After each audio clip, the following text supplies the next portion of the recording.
11 number से देखना है ना। देखो 11 नंबर जो है, गुट निरपेक्ष आंदोलन की कोई 4 प्रमुख विशेषता बताइए। तो ये तो बताया है, गुट निरपेक्ष आंदोलन का पहला यही शर्त होता है कि हम किसी भी गुट में शामिल नहीं होंगे, विश्व में शांति का प्रयास करेंगे, और साम्राज्यवाद का विरोध करेंगे, और फांसीवाद का विरोध करेंगे, युद्ध में मध्यस्थता की भूमिका निभाएंगे। बस हो गया, 4 गो बोले थे, पहले भी बताए हुए हैं। चलो 12 नंबर देखिए। हाँ,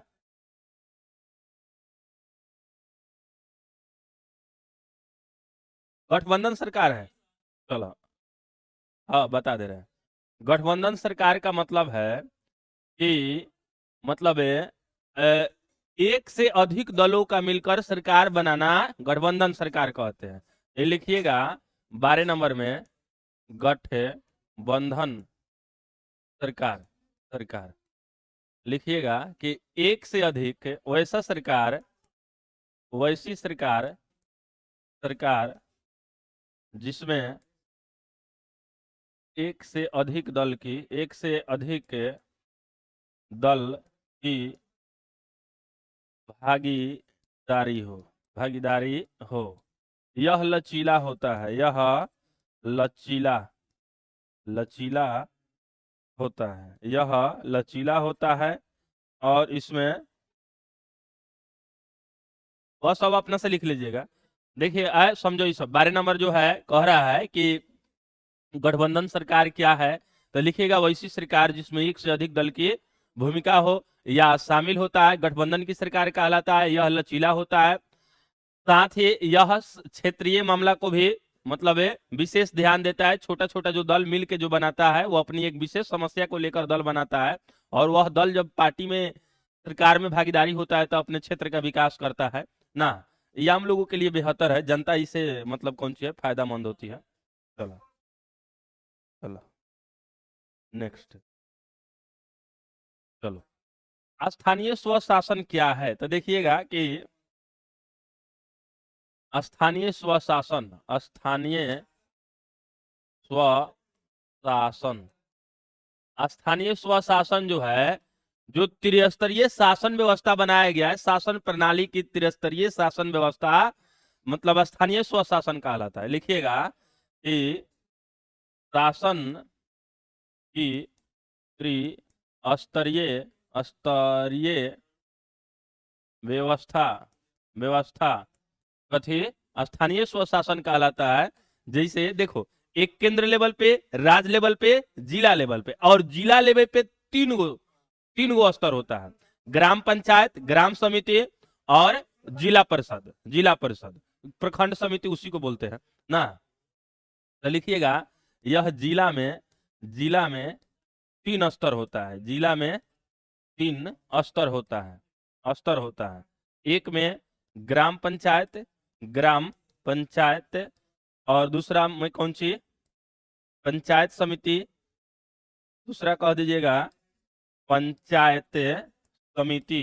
अरे हाला कर रहा है सब, समझो ना तो बाद में दिक्कत हो जाएगा। तीसरा में जिला परिषद, जिला परिषद, परिषद, जिला परिषद। अरे, जिला परिषद हो गया। अब अपना बनाते रहा ना, सही गलती उच्चारण उच्चारण। अब देखो, नगर में भी होता है, नगर में भी होता है, शहर में, शहर में नगर पालिका होता है, महानगर पालिका होता है, नगर पालिका होता है, कई प्रकार का उसमें भी है। तो हम गांव वाले हैं, इसलिए गांव वाले बता दिए हैं ना। हाँ, हाँ, स्थानीय स्वशासन का मतलब होता है कि शासन की त्रिस्तरीय व्यवस्था जो जिला स्तर पे होता है, जैसे ग्राम पंचायत, पंचायत समिति, और जिला परिषद। यह ग्रामीण लोगों के लिए ग्रामीण स्तर को सुधार करने की नजर से बहुत फायदेमंद साबित होता है। काहे कि इसमें गांव के लोग ही अपने मुखिया, वार्ड, सरपंच, समिति आदि की चुनाव करते हैं, और अपने ही हक के काम कराने में सफल होते हैं। तो ये अधिक है। देखो, पहले का था कि पंचायती राज व्यवस्था जब नहीं था ना, उस समय, अब संसद विधायक लंग कौन पहुंचता है, अरे आम आदमी पहुंच ही नहीं सकता है। तो मुखिया, वार्ड वार्ड लंग तो आदमी पहुंच जाता है, तो धमकी उमकी दे के चाहे जैसे भी करे, जैसे भी करे, लेकिन थोड़ा बहुत काम करवा लेता है। लेकिन वो सब कोनो सुनता है थोड़े ना, सुनता है। चलो,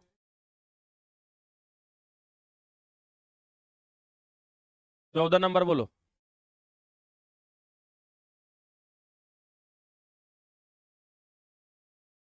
एकात्मक व्यवस्था क्या है, तो लिखिएगा एकात्मक व्यवस्था।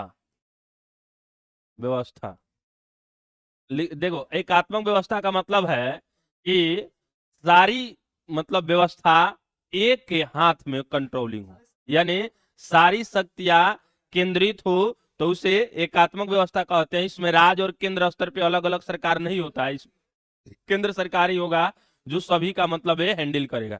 एकात्मक व्यवस्था का मतलब है जिसमें सत्ता का विकेंद्रीकरण ना होकर केंद्रीकरण होना ना। लिखिएगा कि हाँ, सत्ता का केंद्रीकरण, केंद्रीकरण होना, होना कथी एकात्मक व्यवस्था कहलाता है। और सत्ता का केंद्रीकरण का मतलब होता है मतलब पूरा कंट्रोलिंग कौन केंद्र सरकार के पास होता है, माने पूरा शासन, शासन केंद्र सरकार के हाथों में होता है, केंद्र सरकार के हाथों में होता है, हाथों में होता है। यानी पूरा शासन व्यवस्था का मतलब केंद्र इसमें हेड होता है, केंद्र सरकार ही, केंद्र सरकार, सरकार प्रमुख है, प्रमुख है। इसमें राज्य सरकार अन्य कोई मतलब सत्ता का केंद्रीकरण हो जाता है। कहने का अर्थ है जैसे देखो भारत में जो है एकात्मक शासन व्यवस्था है नहीं है, भारत में संघनात्मक शासन व्यवस्था है। यहाँ पे केंद्र सरकार का भी है, राज्य सरकार का है। केंद्र सरकार का भी अपना नियम, रूल, रेगुलेशन, कानून उनून, पुलिस फोर्स सब है। राज्य सरकार के पास भी पुलिस प्रशासन हर कुछ है, लेकिन वो सब बंटवारा कर दिया गया। टैक्स वसूलने के लिए वहां भी इनकम टैक्स है, राज्य स्तर में भी इनकम टैक्स होता है। तो ये सब बहुत सारा चीज है, वो सब संगठनात्मक व्यवस्था का एक हिस्सा है। कौन से? हाँ, पूरा शक्ति केंद्र के पास हो जाता है उस समय। मतलब केंद्र सरकार ही डायरेक्टरी करता है, जो मतलब कैबिनेट एथी होता है ना, वो सब डील करता है। लेकिन अब आपातकाल भी जल्दी नहीं लगता है।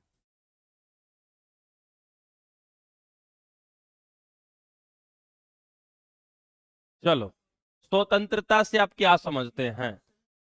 हाँ, बस बस वही चीज लिख दो, एक लाइन में हो जाएगा। स्वतंत्रता, स्वतंत्रता लिख दीजिएगा। से क्या समझते हैं, से हम समझते हैं।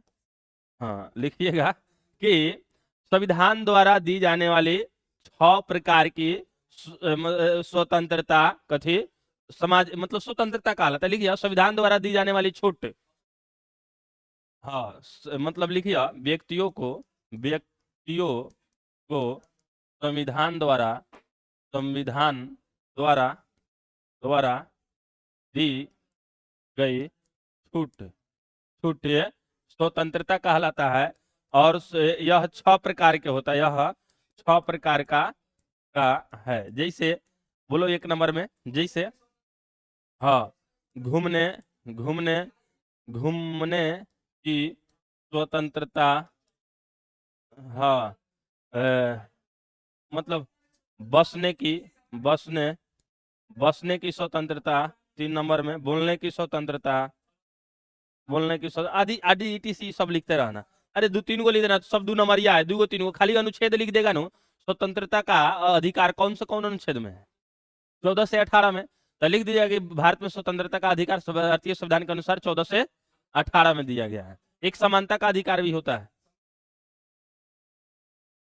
हाँ, चलो, नक्सलवादी बताए थे कि नक्सलवादी जो कम्युनिस्टवादियों द्वारा मतलब चारू मजुमदार और एक कानू सन्याल थे, जिनके द्वारा बंगाल में विद्रोह हुआ था।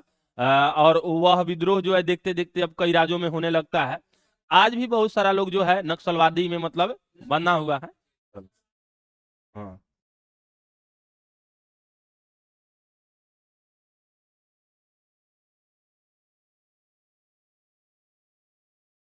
17 नंबर देखो,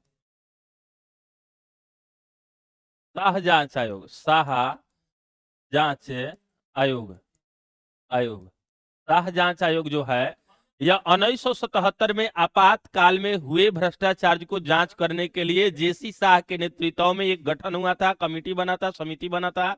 और उसका काम था कि 1977 में जो इमरजेंसी लगा था उसमें हुए भ्रष्टाचार या जो भी मतलब असंवैधानिक गैर कानूनी तरीका से जो सरकार की नीतियों की जांच करना, कुल मिला के एक लाइन में बोल सकता है।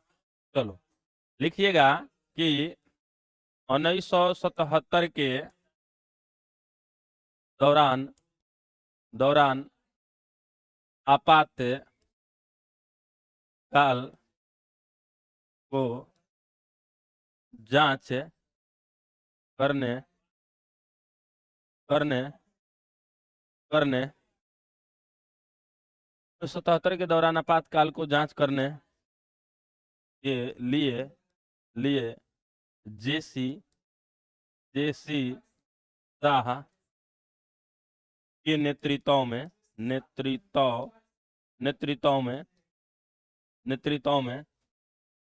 एक समिति का गठन हुआ। समिति का गठन गठन हुआ जो आपातकाल में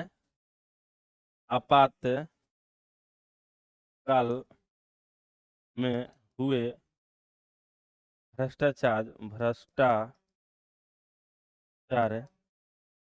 की जांच उद्देश्य था।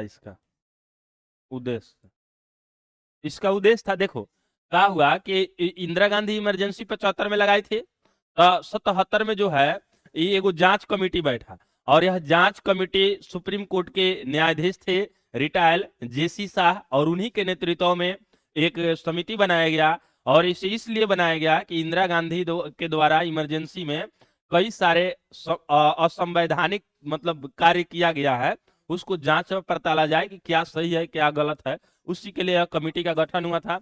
लेकिन इसमें बहुत सारा दस्तावेज आया था, जिसमें सरकार के खिलाफ भी दस्तावेज था, सरकार के पक्ष में भी था, बहुत सारा है। अब जांच होगा तो भैया दोनों के समर्थन में ये करेगा। हाँ, आपातकाल के दो नतीजे इसी में से हैं। तो इसमें देखिए, सबसे पहले गैर कांग्रेसी सरकार बनना, दूसरा नंबर राष्ट्रीय आपातकाल के इमरजेंसी के संशोधन में बदलाव, मतलब है आपातकाल में संविधान में संशोधन करके बदलाव कर दिया गया कि पहले राष्ट्रपति डायरेक्ट कर देते थे, अब वैसे नहीं होगा, कैबिनेट का मंजूरी लेना होगा तब आपातकाल लगेगा। हम्म। हाँ हाँ, वो सभी लिख सकता है। कॉपी किए थे कि नहीं हो? हाँ।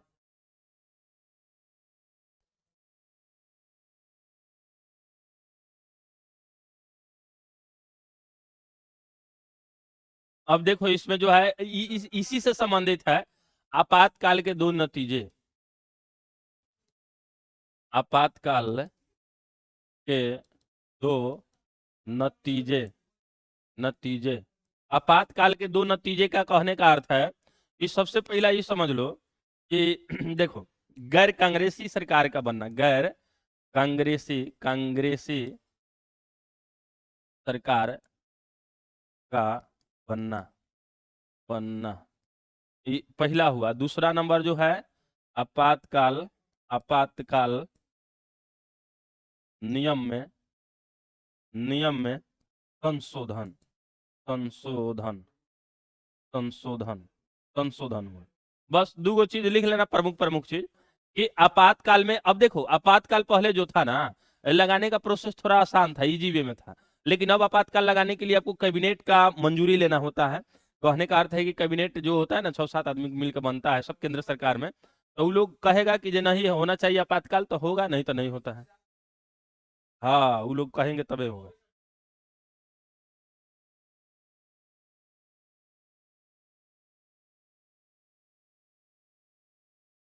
नगर निगम के दो कार्य इसी तरह बता दें।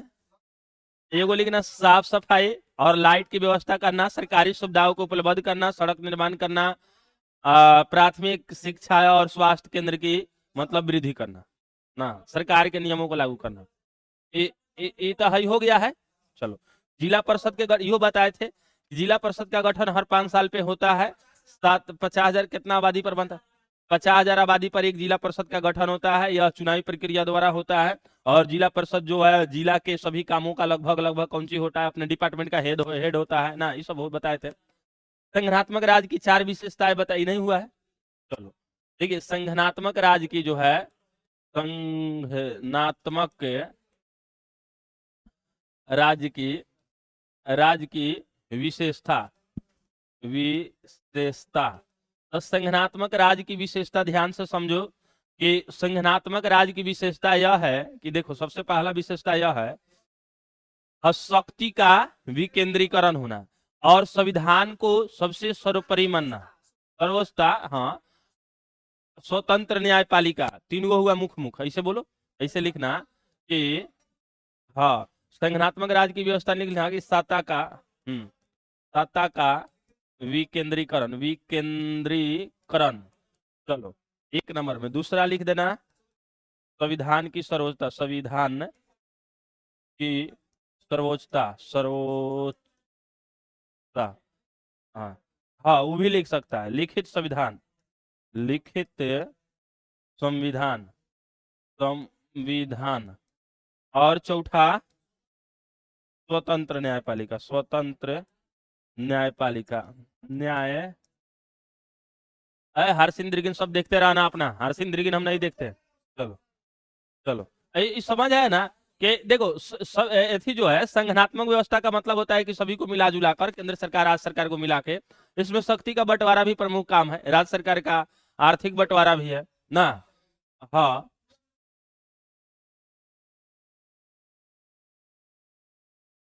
आसियान का उद्देश्य बताए थे। हाँ, देखो आसियान इसी तरह बोल दे रहा है, मतलब दक्षिण पूर्वी एशिया का संगठन है, दक्षिण पूर्व एशिया का आसियान एक संगठन है, 10 देशों का समूह है, म्यांमार, बांग्लादेश, ये सब 10 गो देश था, कंबोडिया है। हाँ, तो ये 10 गो देश इसमें शामिल है। और आसियान का उद्देश्य कौन सी है? पहला उद्देश्य व्यापार में आर्थिक वृद्धि, या चाहे व्यापार में वृद्धि, आर्थिक वृद्धि। दूसरा नंबर आपसी सहयोग, अब ये से बार विश्व शांति भी लिख सकता है। ये हो जाएगा ना, आसियान बताए हैं पहले, अरे बोलो ना, हो जाएगा। चलो ठीक है। सामाजिक न्याय क्या है? तो हाँ, समाज द्वारा दी जाने वाली सभी व्यक्तियों को मतलब है सामाजिक, देखो सभी, देखो सामाजिक दृष्टि से, अरे समझो ना, समाज स्तर पर सभी को समान मतलब है मानना, देखना, जानना, यही जो है सामाजिक न्याय है। देखो सामाजिक न्याय, देखो सामाजिक न्याय कहने का अर्थ है कि समाज जिसको मानता है ना वही सही है। इस दुनिया में सही क्या है गलत क्या है विशेष रूप से कहा नहीं जा सकता किसी नियम और पैमाने के तौर पे, लेकिन फिर भी जो समाज कहता है वो सही है। एक और देखो, किसी के साथ दुर्व्यवहार करेगा, एथी करेगा तो वो गलत है, और एक और लोग शादी करके कौन कौन सी का करता है अलग बात है, तो ये सब समाज इसको इजाजत देता है तो ये सही है। और वही यदि अल्टरनेट टाइम में यदि आप कर रहे हैं गलत हो गया। तो ये समाज की मान्यता है, अपनी अपनी मान्यता अपनी अपनी जगह पे है, जो समाज जैसा एक्सेप्ट करता है। तो सामाजिक लिखे कि रहने दे? लिखिएगा सामाजिक स्तर पे न्याय, सभी की बराबरी करना कथित सामाजिक न्याय कहलाता है। सामाजिक न्याय में आर्थिक सामाजिक वृद्धि, मतलब सभी किसी को समान रूप से अवसर दिया जाता है। हाँ, देखो सामाजिक न्याय के तहत ही पंचायती होता है, इसीलिए कहा जाता है कि सामाजिक न्याय को एथी भी मानती है, कोर्ट न्यायालय भी मानता है। जैसे देखो कितना भी भारी विवाद कर लो, कितना भी बड़ा केस मुकदमा कर लो, लेकिन इतना समझो कि 1 लाख केस में 99,000 केस का सोल्यूशन जो है ना, ये पूरा गांव के लोग, समाज के लोग जहां का उहे लोग करता है।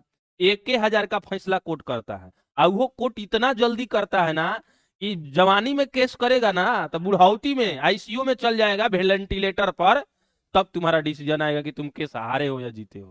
तो भारत का एक सबसे बड़ा खासियत यह है कि यहाँ की न्यायपालिका जो है टाइम से फैसला सुनाती है, कभी भी ऑर्डर मार सकती है। अरे एथिका कहा था जो मरा है अतुल सुभाष, वो 2-3 गो न्यायालय के संदर्भ में कुछ ऐसे बात को बताया है जिस पर विचार करने योग्य है, सरकार को भी इस पे ध्यान देना चाहिए। वो बोला है कि न्यायालय में अक्सर तारीखों पे कुछ नहीं होता है, केवल तारीख निभाया जाता है। काहे की जाइएगा तो वकील लोग का हड़ताल अलग चलता है, तो उसमें आप कोर्ट बंद रहेगा, बेथी रहेगा, मतलब दिक्कत हो जाता है, काम धंधा ठीक से नहीं हो पाएगा। अब वकील नहीं आएगा तो कैसे होगा? जज लोग का जो अलग है, वो कौन सी बता रहे थे वो, ये सब है। इसके बाद में अब मान लीजिए कि सब कुछ है, तो जो अगला पार्टी जो है विपक्षी पार्टी, वो आराम से अगला तारीख ले सकता है। अब देखो हम सब तो तैयारी हो, मान लो कि हम बंगलोर कमा रहे हैं, हम पे गांव में केस हो गया, तो हम बंगलोर से आएंगे मोतिहारी शामिल होने के लिए, काहे कि यहाँ पे केस हुआ है। अब वहां जब हम आए तो यहाँ पे मान लो कि अगला पार्टी वाला उस दिन नहीं गया, वो कह लेगा, उसका वकील आराम से अगला डेट मांग लेता है कि अगला डेट दे दो हमको, हम अगला डेट पे सबूत लेके आएंगे। ऐसा नियम है। तो भाई मूल रूप से यही उद्देश्य होता है कि मतलब न्यायालय की जो भी भूमिका होता है उसमें खाली व्यक्ति को परेशान करना। सही समय पे रिजल्ट बहुत कम होता है, यह भारत की सबसे कमजोरी है न्यायपालिका सिस्टम में कि समय से एथी नहीं आता है। संघ शासित क्षेत्र का मतलब होता है वैसा क्षेत्र जिस पर जो है केंद्र सरकार का नियंत्रण हो। हाँ, संघ शासित, हाँ वो दोनों बात एक है, संघ शासित क्षेत्र लिखिएगा कि वैसा क्षेत्र, वैसा क्षेत्र जिस पर केंद्र सरकार का नियंत्रण होता है, नियंत्रण होता है। देखो अरे समझो ना कि वैसा क्षेत्र जिस पर केंद्र सरकार का नियंत्रण होता है, केंद्र शासित प्रदेश या संघ शासित प्रदेश इसी का नाम है केंद्र शासित प्रदेश। जैसे दिल्ली हुआ, पांडिचेरी हुआ, मालदीव हुआ, अंडमान निकोबार, ये सब जैसे कई गो दूना होता है, 6-7 गो 7-8 हुआ है। हाँ, जम्मू कश्मीर में भी है। तो इसमें क्या होता है, देखो केजरीवाल जी जो है दिल्ली केंद्र शासित प्रदेश है, तो केजरीवाल जी कहते हैं कि नहीं इसको पूर्ण राज्य का दर्जा दे दो, पूर्ण राज्य का दर्जा दे दो के मतलब हुआ कि हमको एगो राज्य बना दो। केंद्र सरकार कहते हैं ऐसा कभी नहीं करेंगे हम। काहे नहीं करेंगे? तो दिल्ली जो है यह पूरे देश की राजधानी है, यहाँ से कई सारे सभी मामलों का निपटारा यहीं से होता है। इसको राज्य सरकार के अंडर दे दे तो राज्य सरकार अपना पुलिस रख सकती है। तो हमरे कहने का अर्थ है कि जब हम चाहेंगे रोड खाली कराना तो थोड़ा सा परमिशन लेना होगा, ये सब बहुत सारा दिक्कत हो जाता है। तो इसीलिए वो नहीं दे पाता है लोग, नहीं देता है लोग, नहीं देगा लोग। अब बीजेपी वाला का जनबे करते हैं, एक बार जो कह दिया सो कह दिया ना, और अब मुश्किल होता है संघ शासित प्रदेश में सीधे कहना। यह भारत में जो है वर्तमान में कई गो है, भारत में जो है 8 गो है, 8 पीस है, 8 पीस रख दीजिएगा। चलिए डायरेक्ट नेक्स्ट।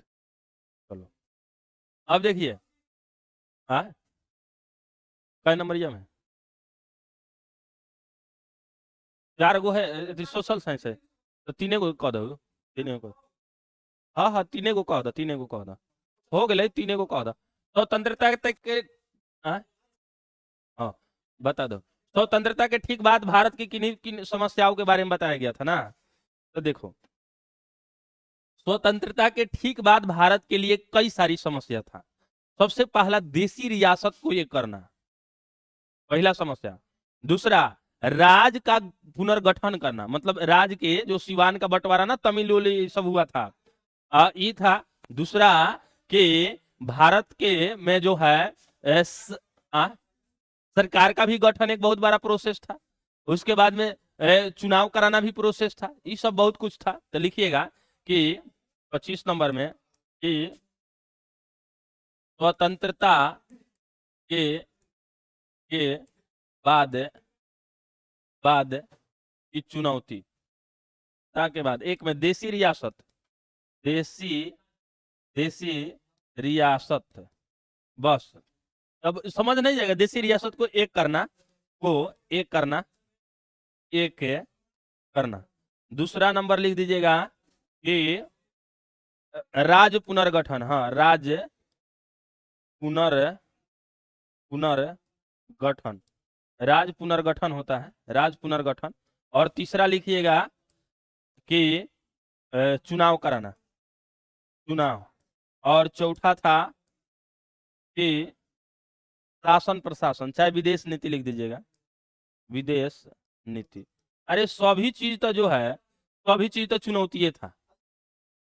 हाँ संविधान निर्माण तो चलिए रहा था, उसमें क्या दिक्कत है? संविधान निर्माण तो 1948 से चल रहा था, 43 से। हाँ चलो, संयुक्त राष्ट्र संघ के 4 प्रमुख उद्देश्य ये बताए थे हम, उसी में से 5-6 गो पॉइंट है ना, उसमें किसी संयुक्त राष्ट्र संघ के 4 मतलब 4 प्रमुख उद्देश्य है। पहला उद्देश्य विश्व में शांति स्थापित करना, विश्व में जो है शांति स्थापित करना, पहला लिख दिया। दूसरा विश्व में मतलब आए भय, मतलब चाहे लिख दिया विश्व स्वास्थ्य के लिए, मतलब है भयावह बीमारी के लिए वैक्सीन बनाना। दूसरा ने निशस्त्रीकरण, चौथा लिख दीजिए जैसे विवादों का निपटारा, विवादों का निपटारा। पांचवा लिख दीजिए कि परमाणु हथियारों की कमी करना, तो लिख दीजिएगा। अब ये तो हम बताए थे, बताना नहीं होगा। देखो एक बार बोल दे रहा आपसे, पहला लिख दीजिएगा विश्व शांति का प्रयास करना, विवादों का निपटारा, उसके बाद स्वास्थ्य क्षेत्रों में बेहतर करना, पर्यावरण क्षेत्रों में बेहतर करना, और एक और लिख लो, कोनो बोल दो, चार गो हो गया तो चार गो रहने दो, कोनो अपना से लिख लेना। देखो हाई हम किसी विषय में नहीं बताए, ही मत बनाना, ये हम छोड़ रहे हैं, शायद ये पहला क्वेश्चन होगा पॉलिटी का जो छोड़ रहा है। पूछो काहे छोड़ रहे हैं, देखो बता दे रहा है। ये पांच गो जो है ना, पांच गो, ये पांच गो याद करेगा तो 2 नंबर आएगा। 6 गो, 6 गो में 4 गो, तो सबसे अच्छा इसको छोड़िए देते हैं, 30 गो में 15 ही गो लिखना होता है ना। तो इसीलिए हम पहले भी हम नहीं बताए थे, इसमें भी नहीं बताए हैं। चलो यहाँ आया था तब अरे हटो ना, वो जैसे था वैसे था। कारगिल युद्ध के कारण बताए, कारगिल युद्ध के कारण बताए। हाँ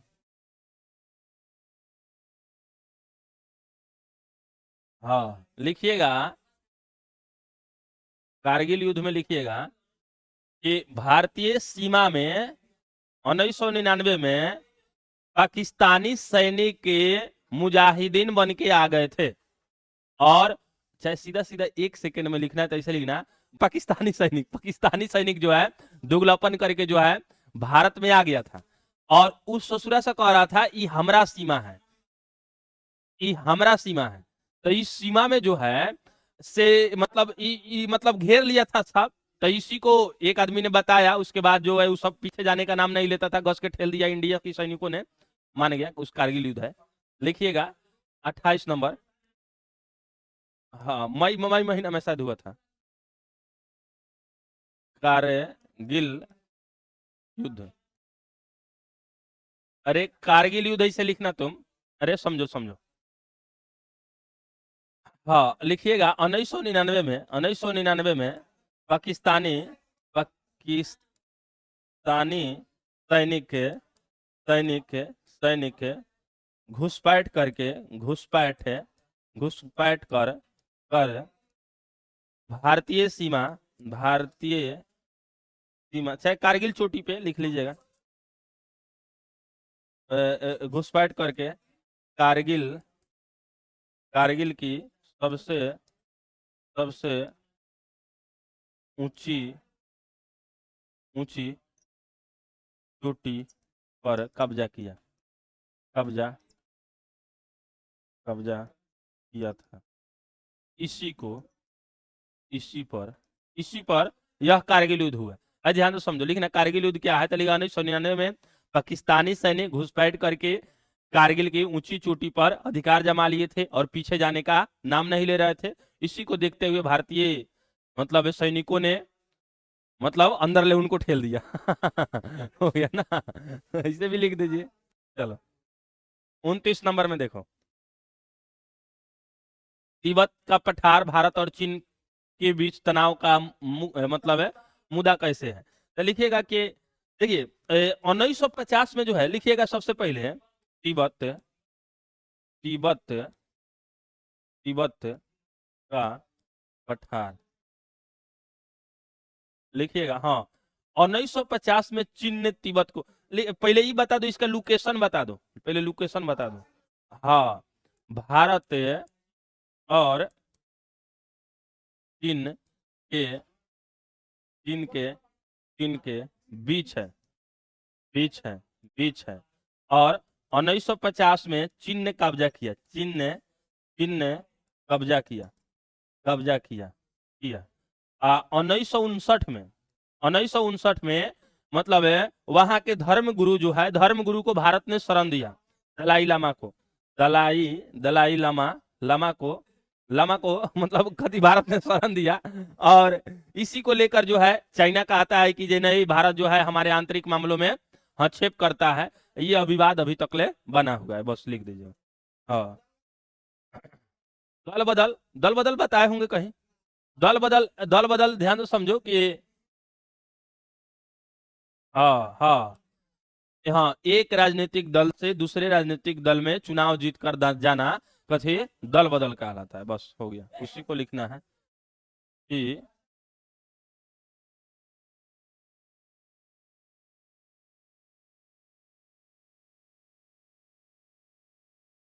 अरे काहे नहीं काम कर रहा? दल बदल क्या नंबर है? 30। अरे काहे डांस कर रहा है? दल बदल लिखिएगा। सुना ना, अरे लिखिए इसको कि हाँ, एक राजनीति